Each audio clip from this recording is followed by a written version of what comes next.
யார் சொன்னது? நான் உங்களை கைவிட மாட்டேன். எப்படியாவது உங்களை காப்பாற்றுவேன். நந்தினி, எனக்கு ஒரு வாக்கு கொடு. ஆணையிடுங்கள். எனது மகன் அமரபுஜங்கன், அவனை உன் சகோதரன் போல் பார்த்துக் கொள்ள வேண்டும். செய்வாயா? அமரபுஜங்க பாண்டியனுக்கு நீங்களே முடி சூட்டுவதை நான் பார்ப்பேன்.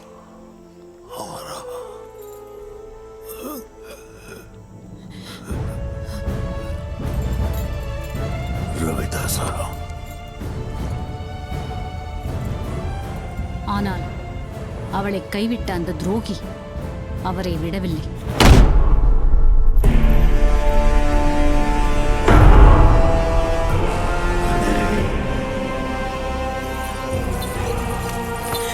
உங்கள் கையை பிடித்து கேட்கிறேன்.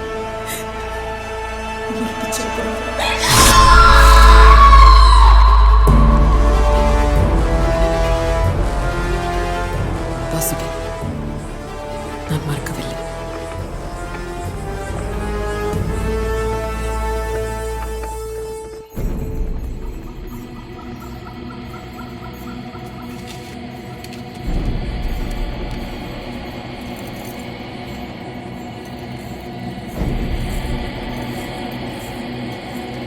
என்னை மறந்து விட்டாயா? உங்களை எப்படி மறப்பேன் இளவரசே? உங்கள் அப்பாவை கொன்றவர்களை பழிவாங்க வேண்டாமா? கொல்ல வேண்டும். தலையை வெட்டி கொல்ல வேண்டும். கொல்வோம். சோழ குலத்தையே வேரோடு அழிப்போம்.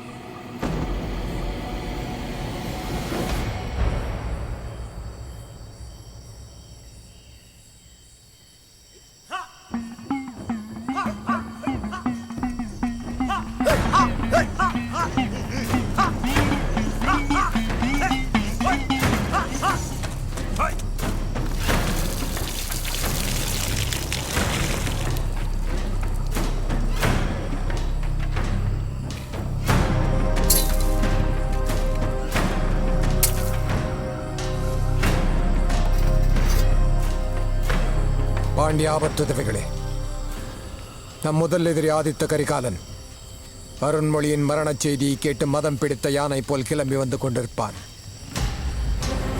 இந்த நஞ்சு தோய்த்த வாழ் அந்த மத யானையை கொல்லும்.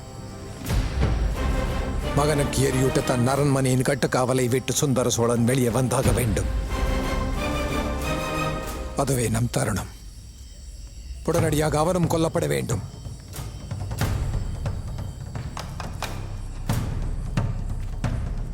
ஒருவேளை அருண்மொழி உயிருடன் இருந்தால், தந்தையும் தமையனும் கொல்லப்பட்ட பின் அவனால் ஒழிந்திருக்க முடியாது. வெளியே வருவான்.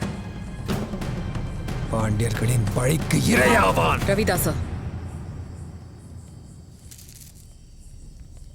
உன் எந்த திட்டமும் பலிக்கப் போவதில்லை. அருண்மொழியை கொல்ல முடிந்ததா உன்னால்? இலங்கையில் எத்தனை முறை தோற்றாய்? கரிகாலன் 100 அருண்மொழிக்கு சமம். அந்த மத யானையை உன்னால் நெருங்கவே முடியாது.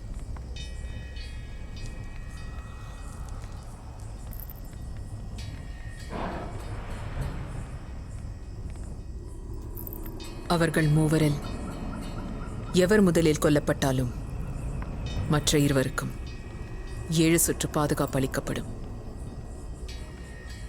ஒட்டுமொத்த தஞ்சை படையும் நம்மை தேடுவார்கள். நாட்டிற்குள்ளும் காட்டிற்குள்ளும் நாம் வேட்டையாடப்படுவோம்.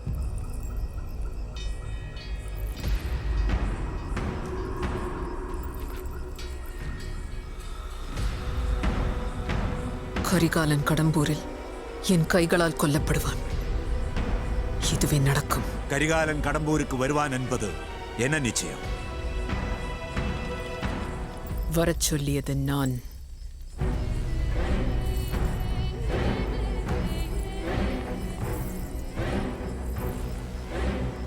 நம் சபதம் நிறைவேற ஒரே வழிதான்.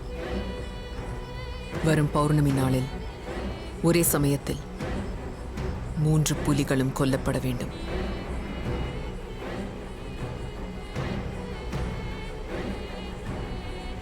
ஒருவர் மரணத்தை இன்னொருவர் அறியாமல் அவர்கள் சாக வேண்டும்.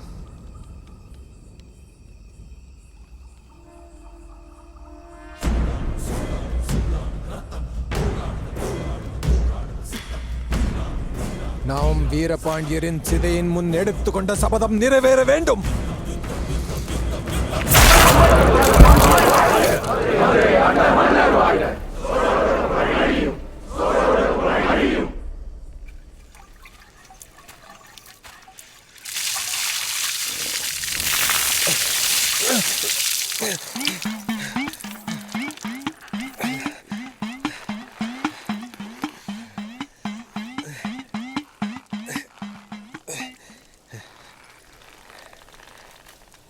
தேவி, நீங்களா?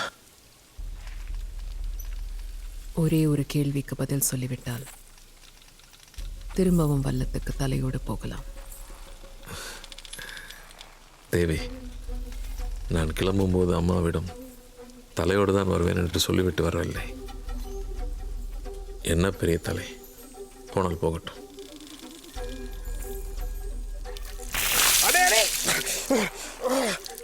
அருண்மொழி எங்கிருக்கிறான் என்று உங்களுக்கு தெரியும். சொல்லாவிட்டால் உமக்கு கௌரவமான சாவு கிடையாது. சொன்னால் கௌரவமான வாழ்க்கையே கிடையாது. அருண்மொழி உயிரோடு தான் இருக்கிறார். இருக்கும் இடம் தெரியும், சொல்ல முடியாது, அவ்வளவுதான்.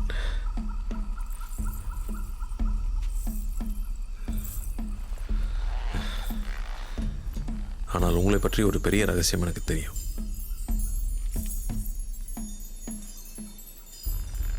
வேண்டுமென்றால் அதை மட்டும் சொல்கிறேன். என்ன ரகசியத்தை எப்படியா சொல்லுவார்கள்? அந்த தீவட்டி தெரியர்களை போக சொல்லுங்கள்.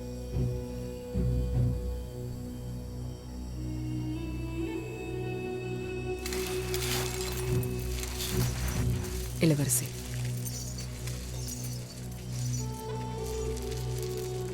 பாழாய் போன மந்திரவாதி, என்ன அடி!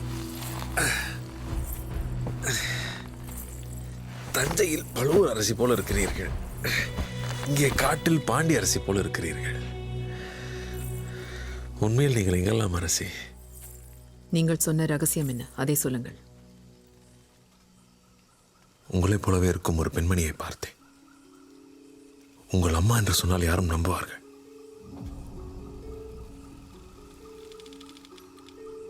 நரைத்த நீண்ட கூந்தல், யானை மேல் காட்டுத் தெய்வம் போல் வந்தார்கள்.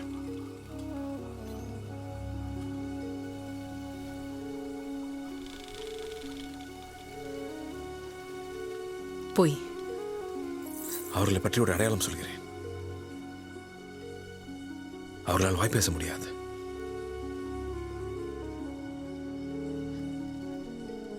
எந்த ஊரில், எங்கே பார்த்தீர்கள்?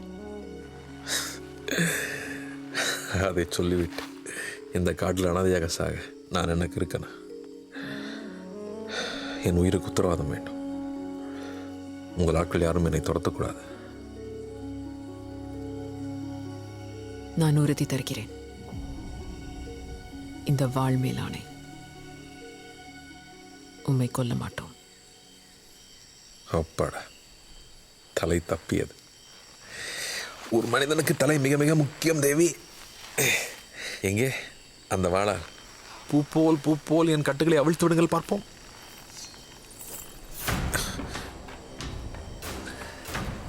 இதற்கு அவசியமே இல்லை தேவி. வானார் குலத்து வல்லவரின் சொன்ன சொல் சொன்னதுதான். சொல்லுங்கள், என் அம்மாவை எங்கு பார்த்தீர்? ஈழத்தில் தொன்னை மாநாற்றங்கரையில் ஒரு காட்டரசி போல் வாழ்கிறார்கள். அப்படியே உங்கள் முகம் வரைந்து வைத்தது போல. அந்த முகத்தில் கோபம் இல்லை, பழி உணர்ச்சி இல்லை, கருணை மட்டும்தான் இருந்தது. ஒரு தாயைப் போல.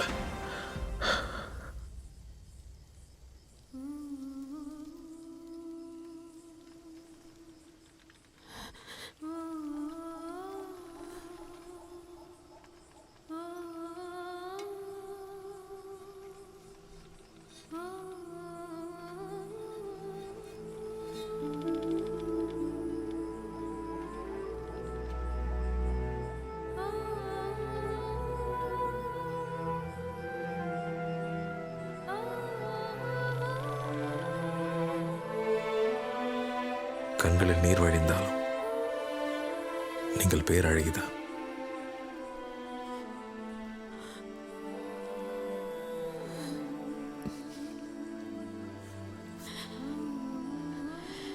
நந்தினியின் கண்ணீரை பார்த்த ஒரே ஆண்மகன் இந்த வல்லவரையன்தான். மறுமுறை அந்த ஊமை தாயை பார்த்தால் என்னிடம் அழைத்து வாருங்கள்.